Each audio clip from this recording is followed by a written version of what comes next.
Oke, Bismillahirrahmanirrahim. Assalamualaikum warahmatullahi wabarakatuh. Halo semuanya, nama saya Fahri Muhammad Ian. Hari ini saya akan mempresentasikan tugas UTS saya mengenai basis data, di mana kita akan membedah arsitektur dan paradigma yang menjadi fondasi sistem data modern.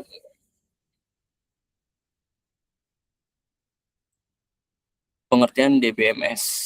DBMS itu apa sih? Nah, mari kita mulai dengan definisinya dulu.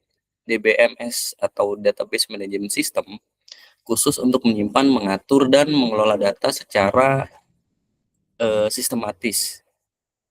Dalam kehidupan nyata, DBMS ini menjadi jantung bagi berbagai sistem, mulai dari sistem kampus hingga platform e-commerce. Beberapa teknologi populer itu yang sering digunakan biasanya MySQL sama PostgreSQL dan Oracle.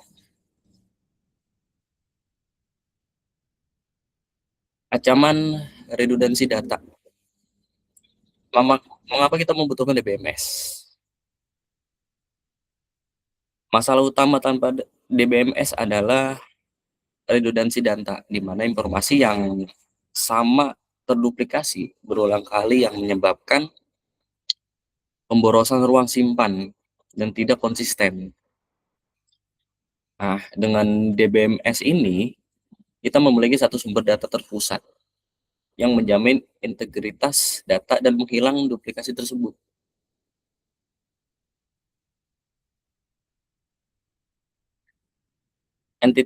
Entitas objek nyata dalam sistem.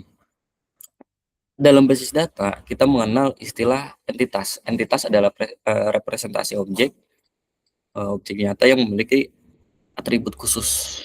Sebagai contoh, ada dalam sistem akademik, mahasiswa adalah entitas yang memiliki atribut seperti nama, NIM, dan jurusan.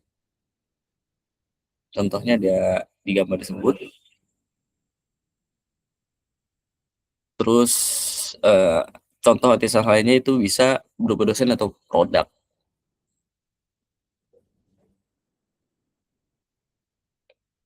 Composite key. Kadang-kadang satu atribut saja tidak cukup untuk membedakan data secara unik. Nah, disinilah kita menggunakan composite key. Itu gabungan dua atau lebih atribut. Contohnya itu pada tabel KRS, kita menggabungkan NIM dan kode mata kuliah untuk menciptakan satu identitas unik bagi setiap record nilai mahasiswa.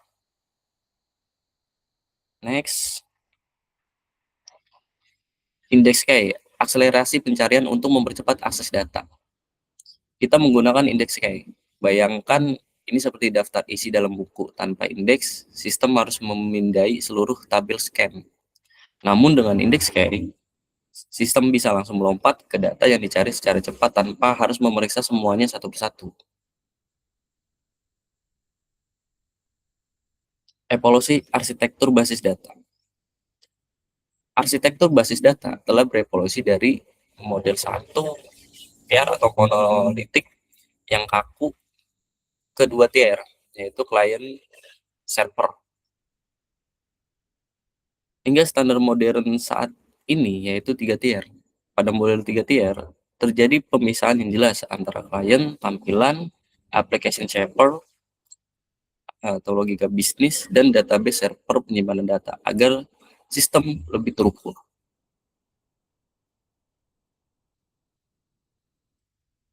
Level abstraksi basis data.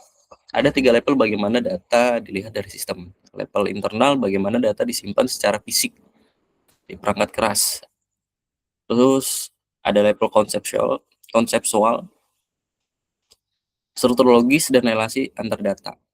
Lalu juga ada level eksternal, apa yang dilihat oleh pengguna akhir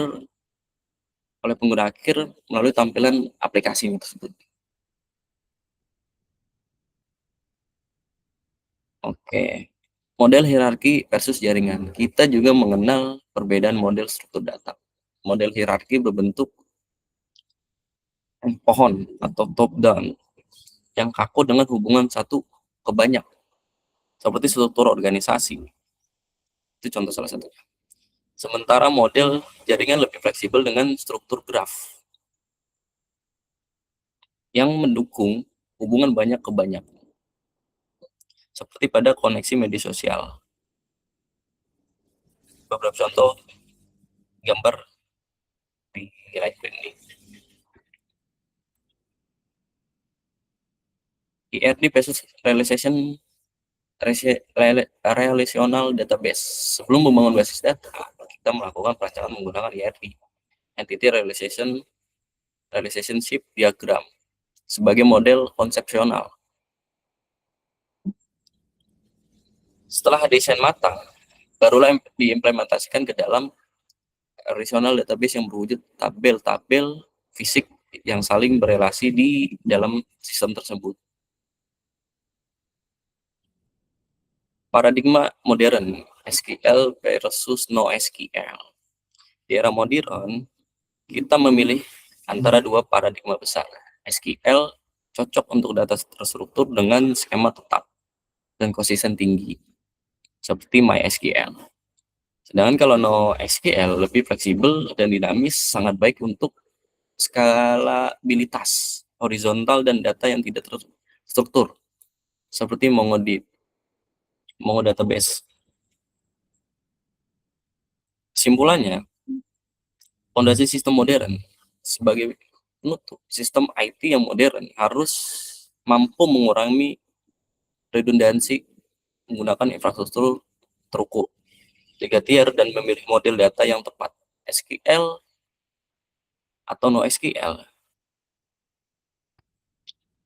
Nah, DBMS adalah mesin penggerak utama yang menjadi integritas data kita, dan memilih arsitektur harus disesuaikan dengan kebutuhan spesifik aplikasi tersebut.